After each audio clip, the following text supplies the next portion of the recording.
the horse, while she fixed him something to take to eat along the way. About 1 o'clock, the missionary's wife and the 3 little children stood outside the kitchen door in the bright moonlight. They watched him as he climbed up on the back of a gray Arabian horse. He rode out of the mission yard and down the mountainside. He urged that great horse on as hard as he could go. There was no time now to take the long way around and ford the river where it was shallow, where there was no danger of the crocodiles. Down into the dark pools of the river they plunged, swam those muddy waters, and God alone that night held back the creatures that lurked beneath those waters. Up the muddy banks on the far side, and then out across the 35 to 40 miles of lion country that lay towards the mountains. Mile after mile slipped by beneath the flying hooves of the great Arabian horse. It seemed to catch the urgency of his mission. It got the bits between its teeth. The missionary clung to the saddle horn to keep from being swept off by the dark thorn branches that whirled past him in the night. Hour after hour, that great horse ran like it had never run before. The miles slipped away behind them. They saw the first pencil lines of light across the horizon. The missionary kept saying to himself, "This horse will give out," but that great horse redoubled its efforts. The hours rolled past. High up there in the valley lay the outstation church. The great tropical sun was sliding into place until at last it slipped into position. Samuel sailed through the air and brought that great post down onto the bell. The first clear note sounded. The missionary heard it. He came pounding into the outstation yard, exhausted. He stood there watching that preacher. He had seen preachers ring bells before, but never a man ringing a bell like Samuel was pounding it. "Samuel!" But Samuel never heard him. He didn't know he was there. God had given him his commission. Ring that bell.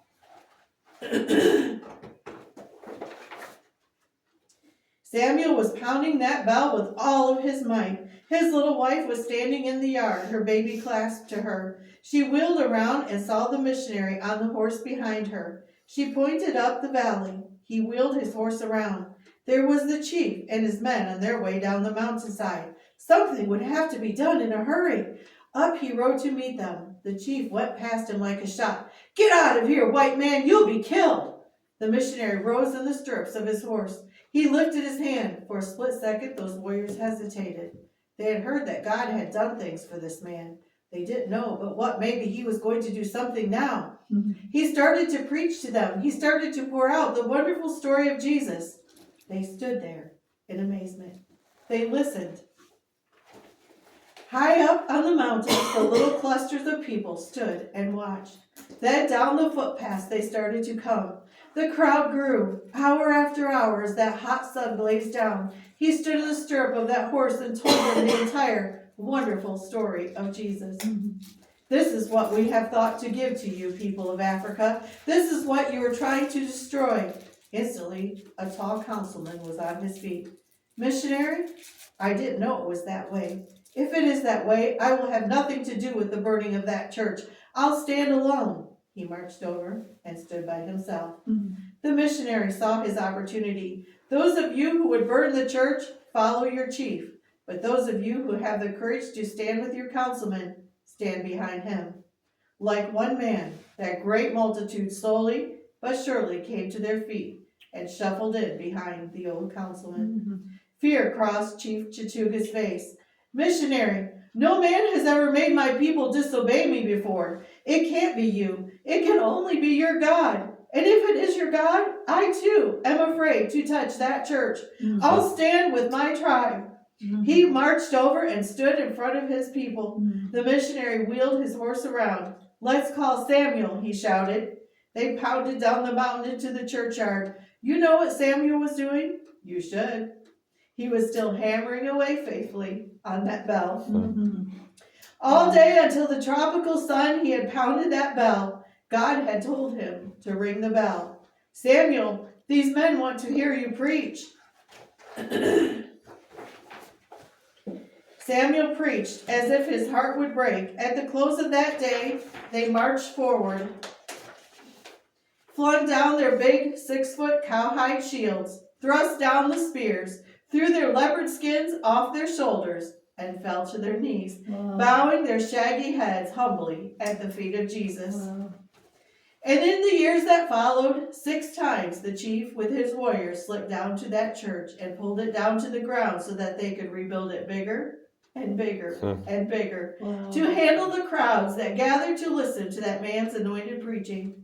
On the mountainsides, he established 24 preaching points, preaching to over 1,000 people each week and back again to his own church. Amazing. The years slipped by. Then one morning, out of the dawn, came a runner, weary and tired.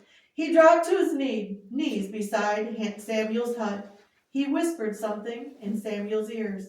Hurriedly, Samuel called his wife, and they took the trail that the runner had come. The old chief called a councilman. Take charge of the people. I'll be gone a week this time. Where are you going, chief? What message did he bring? This man told me that my missionary's God is calling him to go home. And I know that my missionary will answer his God. I want to speak to him before he answers his God. The chief took the path. He caught up to Samuel and his little wife. All that day and night they traveled, and early the next morning they came plodding into the mission station. The people had heard the message outside the mission home. A great multitude of Africans sat silently through those days and nights. The chief pushed his way through the crowd up to the kitchen door and knocked. The missionary's wife opened it. Yes, chief, what can I do for you? They tell me that my missionary's God is calling him home, and I want to speak to him before he answers his God. Chief, he has been in and out of a coma for 3 days now. He doesn't know anybody right now. He won't know you, chief. That doesn't matter. Just let me see him again. The old chief went into the sick room where the missionary's fever-racked body lay, tossing back and forth on his cot. The old African chief walked over, reached out, and took the hot, white, fevered hand between his two. As he drew it over to him, the missionary flung himself restlessly across the cot. The coma broke, and his eyes flickered open. Chief Chatuga, is it really you that I see standing in the dark? Missionary, do you see me? Listen carefully. The people of Africa ask that you be allowed to stay with us a little longer. God will answer your request if you ask it. Missionary, explain to your God that we have barely started to work in Africa. He will listen to you. Oh no, chief. Long ago I made a covenant with my God. I asked him to give me 6 more churches down there in the fever country. He has given me 29 churches since that day. I have no more words to speak with my God. Go in peace, missionary. Go in peace. As you leave Africa, know this one thing. Samuel's arms, they will never grow tired. That bell will ring forever across all of Africa. He marched out into the dusk and sat alone in the shade of a thorn tree and wouldn't speak to a soul. As the candle seems to flare up before it dies out during the last hours of that day, the missionary gathered his strength. They carried him out into the yard, and as those Africans gathered silently, as close as they could, he raised his arms and brought his last message. Then God's chariot came and took him home to his reward. They carried him just 50 feet away, and there in the shadows of the eucalyptus trees, near 4 of his children, they laid him to rest on the mountainside of Swaziland. As he rose from their midst, they seemed to catch up the mantle that he had left behind. The national workers and missionaries alike went back with a shout to their churches and their work across Africa.